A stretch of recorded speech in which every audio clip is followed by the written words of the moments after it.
कहते गुरु बिन ज्ञान न उपजे, तो तीर्थराम को कैसे हुआ? जो गुरु सत्ता है वो बहुत व्यापक है।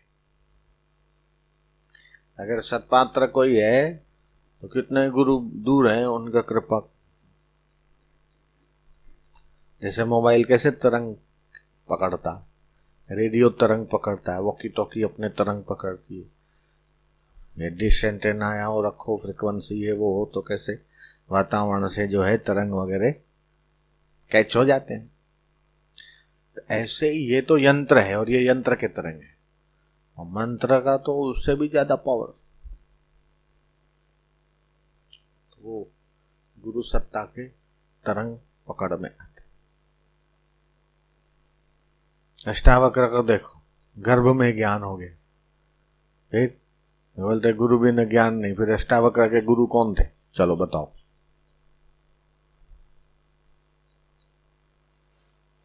अष्टावक्र महामुनि थे, उनके गुरु का नाम बताओ। गुरु नानक के गुरु कौन थे? चलो। नानक जी के गुरु बताओ, चलो। ये तो 10 गुरु हुए, वो तो नानक के बाद हुए सारे।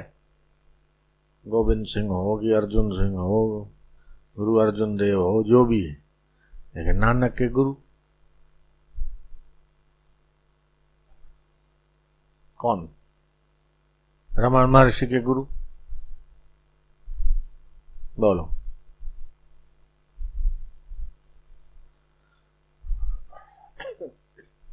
कहीं कहीं अपवाद स्वरूप ऐसे भी महापुरुष हुए जिनकी तत्परता, उनकी लगन ऐसी लग गई कि वो ईश्वरीय बौद्ध माध्यम गुरु बन जाते हैं, लेकिन गुरु सत्ता और सूक्ष्म।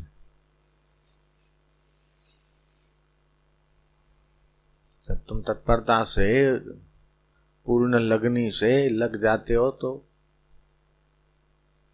अगर स्वपात्र है ना, तो गुरु अपने आप ढूंढ लेंगे।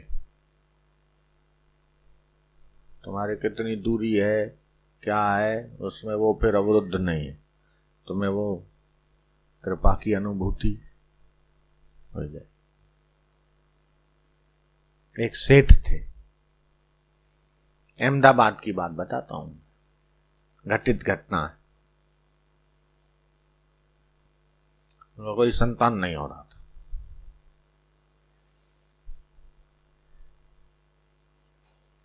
तो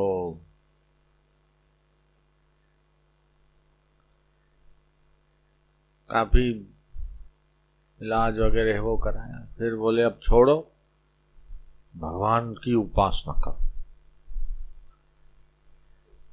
तो घर में भी मंदिर होता है, उसमें भी, और बाकी जहां समझ में आया, मंदिर में जाना आना है, वो प्रार्थना करते हैं, भगवान आप मेरे बेटे बन जाओ। एक दिन सपना आया सेठ को, साबरमती है, उसके किनारे जाओ,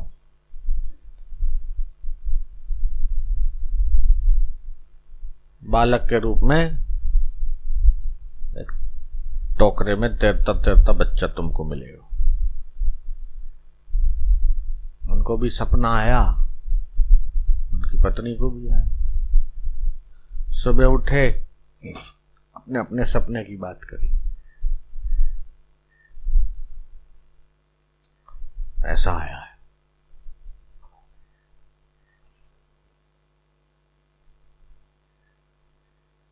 गए साबरमती नदी के तट पे, देखा तो तैरता तैरता तैरता एक टोकरा, बांस का बना होता है टोकरी, ऐसे कुछ, उसके अंदर छोटा बच्चा। सपना जो है सच निकला। उठाया बच्चा, वो तो वारे न्यारे हो गए। बच्चा 7-8 साल का हुआ, बच्चे के पालन पोषण का। अब भगवान को ही उन्होंने बालक बना, तो भगवान अपना भी तो कर्म करेगा। मणिनगर कांकरिया के आसपास उनका घर। अहमदाबाद में कांकरिया है, हाँ, मणिनगर कांकरिया। सुबह सुबह वो बच्चा 8 साल का 9 साल का घूमने निकल गया। तो साधु भेषधारी एक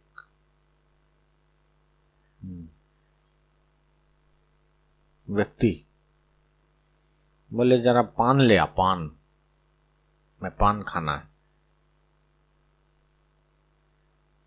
सामने पान का दुकान था गल्ला, वहां से ले आया पान। पान आधा खाया, आधा उस बच्चे को दिया, ले खा ले। तो बच्चे ने पान खाया। पान खाया मानो उसको जो 8-9 साल अपना आवरण था पर्दा जैसा, वो हट गया। वो भगवानी साधु भेष में आए थे, ऐसा कथा कहते। माता पिता को बोला अब आपको पुत्र सुख का तो आनंद मिल गया, इतना समय तो मैं आपके साथ रहा, अब आगे जाऊंगा। बोले नहीं, ऐसे कैसे जाओगे, अभी तो 8 साल के हो गए हो। ठीक है चलो 1 आध साल और, लेकिन ज्यादा समय रुकूंगा नहीं, मेरा तो जो काम है।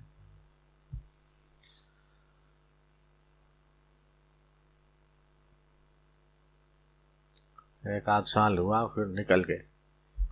रास्ते में 1 आध 2 और मिल गए चेले, वो साथ में करते करते महसाणा पालनपुर आता है गुजरात में। महसाणा पालनपुर आबू रोड, माउंट आबू, थोड़ा घूम घाम के फिर नीचे उतर के सिरोही, धीरे धीरे आगे जाते जाते जाते पुष्कर, अजमेर, अजमेर से फिर जयपुर की ओर जाते जाते फिर नारायणा नाम की जगह थी, वहां गए। फिर दूदू नाम का एक जगह है, दूदू, सांभर लेक, दूदू, वहां जाके बैठे। और दूदू उन्हीं के जगह, उन्हीं के वजह से नाम पड़ा दादू दीन दयाल। वो बच्चा वही दादू दीन दयाल, टोकरे में तैरता थे। ले कौन है, बोले हम सनकादि, छोटे छोटे ऋषि कुमार में से हम लोग, कितनी उम्र हो जाए हम उतने ही रहते, 5 साल के। तुम्हारी प्रार्थना थी तो ईश्वरीय संकेत हमको मिला कि चलो 1 जन्म तुम ले लो सेठ के लिए। तो इतना प्रार्थना करता है तो फिर हमारे में से एक ने जो है एक बार और धरती पे आना सीखा। तो वो अवतार फिर दादू जी का होता है। फिर उन्हीं में से सुंदरदास, चरणदास, कई शिष्य उनके बने। उनका दादू द्वारा मेन वही जयपुर अजमेर के बीच में नारायण, दूदू जगह का नाम, हम जाके आए हैं। बड़ा लंबा चौड़ा धाम बना हुआ। ते सारा संसार संकल्पों का खेल है। जैसा तुम्हारा संकल्प होता है तो वैसा होने लगता है। अब तुम संकल्प कैसे करते हो ये तुम्हारे ऊपर है। छोटी बुद्धि वाले छोटे संकल्प, शरीर संसार के संकल्प करके उसमें उलझते हैं। लेकिन जिसकी रुचि प्रीति भगवान में है, ऊंची वस्तु को पाने का संकल्प करे तो ऊंचा मिल जाता है। समय लग सकता है लेकिन अपना संकल्प को कमजोर नहीं होने दे।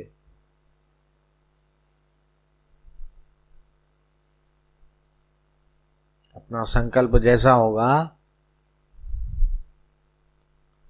वैसा ही वातावरण में फलीभूत होता है।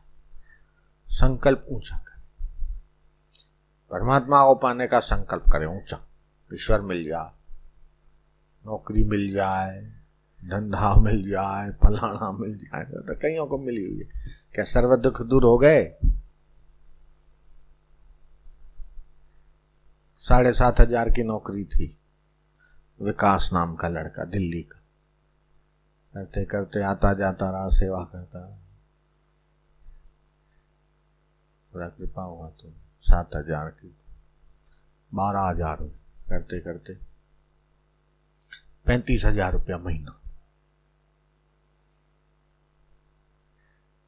और सेवा विभाग करता रहा, जब भी आता जाता, करते करते करते 2-4 महीना यूके जाके आया, थोड़ा पढ़ के भी आया, जॉब भी करके आया तो 7 लाख रुपए सालाना पैकेज मिला। 7 लाख रुपए 1 साल का। करते करते करते फिर 9 लाख हुआ।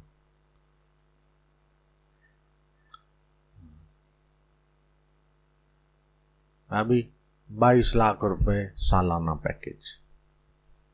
कहाँ 7,000 महीना, सालाना 22 लाख। मैं बोलता हूँ छोड़ दे, बोल छोड़ेगा? बोले आपकी आज्ञा होगी छोड़ लूँ। ऐसा आ गया 22 लाख रुपया सालाना पैकेज। बोलते साईं की आज्ञा है तो ऐसी तैसी 22 लाख। बेंगलोर का एक लड़का महीने का 1 लाख रुपया कमाता था, गुरु आज्ञा हुई 3 अनुष्ठान का, 3-3 महीने की, तो छुट्टी ले ली। तो दोस्तों ने समझाया 1 लाख रुपया महीना वाला पैकेज छोड़ के तो 9 महीने की छुट्टी लिया, 9 लाख रुपया घाटा। पागल है? बोले तुम पागल हो, मैं नहीं हूं। मौन रह के बैठ गया अनुष्ठान।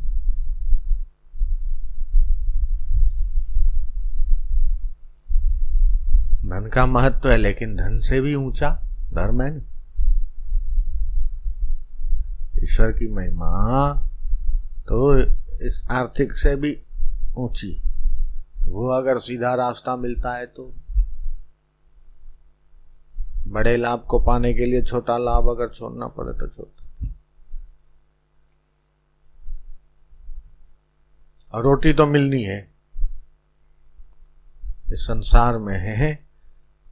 जिनको धंधा है कमाते हैं, जिनको जॉब है वो भी, कई ऐसे हैं जिनको न नौकरी है न धंधा है, तो क्या भूखे मरते हैं क्या? उनको भी तो रोटी कपड़ा मकान मिल ही रहा है। मनुष्य फालतू की चिंता है, ऐसा हो जाएगा तो ऐसा हो जाएगा तो ये कर लो तो वो कर लो। फालतू की चिंताओं में बेचारा घसीटा चला जाता।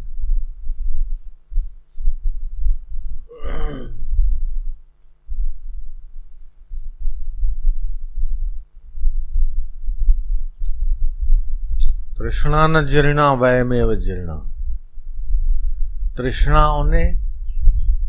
तृष्णाओं को मैंने क्या पूरा किया? तृष्णाओं ने ही जीवन पूरा कर दिया। मानव जीवन का अनमोल समय है ऊंची चीज पाने के लिए, छोटी चीजों में ही मनुष्य उलझता रहता। छोटे मोटे संकल्पों को, छोटी मोटी इच्छाओं को पूर्ति करते।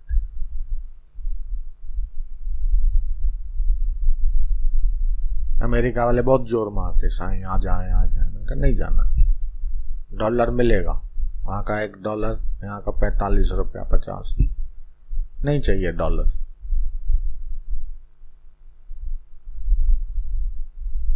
बहुत सारे डॉलर देंगे हम जाएंगे तो, बहुत सारे, मेरे को चाहिए नहीं।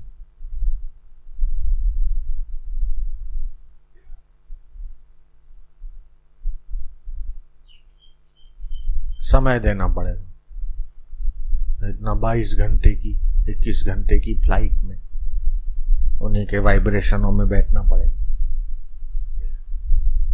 नहीं जाना। 21 घंटे जहाज में वही अज्ञानियों के वाइब्रेशनों में बैठना पड़ेगा ना, वो घाटा होता है। वही श्वासोश्वास, वही वातावरण, खाना अच्छा नहीं। आधा घंटा, घंटा 2 घंटा चलो ठीक, 21 घंटे वो वातावरण में, तो आध्यात्मिक घाटा होता।